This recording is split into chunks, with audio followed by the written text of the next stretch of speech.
Well, welcome to the 700 Club. Today we've got something that might be one of the most important programs we've ever done, and it's one that's kind of under the radar, but it's something that you probably will only hear on the 700 Club. So listen very carefully, maybe get your friends to tune in because it's dynamite.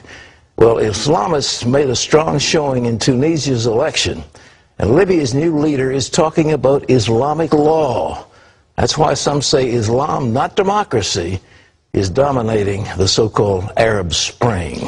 And it's fueling talk about the possible restoration of what's known as the Islamic Caliphate. Chris Mitchell has more.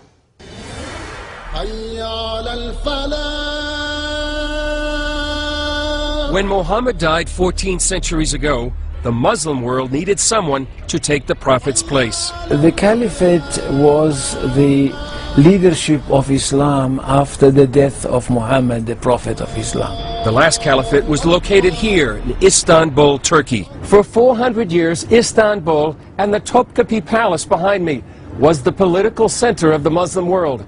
From here, the Turkish sultans ruled the Ottoman Empire as caliphs from 1517 until the empire fell after World War I.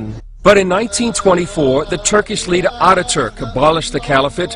Since then, many Muslims dreamed of its return. The major aim of the Caliphate is to rule the world, and this can be done under the leadership of one caliph who he himself only can declare a holy war, a jihad. Some believe a restored caliphate will precede the Islamic Messiah.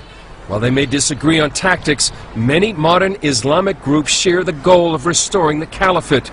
They include the Taliban, Al-Qaeda, Hamas, Hezbollah Tahrir, and the granddaddy of them all, the Muslim Brotherhood. The Muslim Brotherhood was set up in 1928, 4 years after the disbanding of the Muslim Caliphate by Ataturk, and their specific mission was to reestablish the Caliphate, just 4 years later.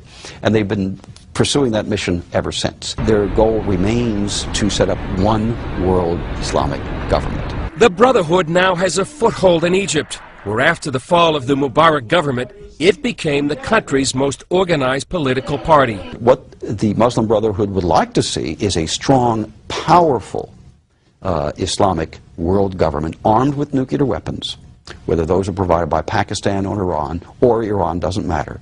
And they would be gradually eliminating Christian and Jewish influence, Christian and Jewish governments. Another potential power player who wants to restore the caliphate is Turkish Prime Minister Erdogan. I think Erdogan clearly sees himself as the founder of the new caliphate, the world Islamic government, with Turkey at its center. I think this is what's behind him offering to send the Turkish Navy, for example, to protect a, quote, peace flotilla that would come to Gaza. I'm sure that in his heart he's dreaming about the re-establishment of the caliphate. Yeah. He behaves like it. I mean, he can easily push this area into a great war.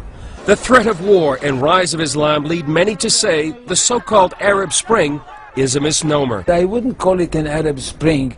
It's far from being an Arab Spring. It's the same kind of winter. Chris Mitchell, CBN News, Istanbul, Turkey. It's dynamite, and ladies and gentlemen, mark that as you read the news and you see the Obama administration saying there's nothing wrong with the Muslim Brotherhood, Hillary Clinton saying that the Muslim Brotherhood is a moderate group. Nonsense. It has one goal, and that's to reestablish the caliphate, to reestablish Muslim domination around the world.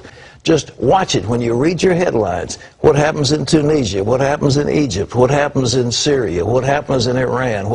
What's going to be happening in Iraq as soon as we pull out? What happens in Pakistan? And you read what Karzai said in Afghanistan. He said if it came down to a showdown between the United States and Pakistan, he would put Afghanistan on the side of Pakistan against the United States. Now, that's what we're facing. Okay, well, so much for the alarm.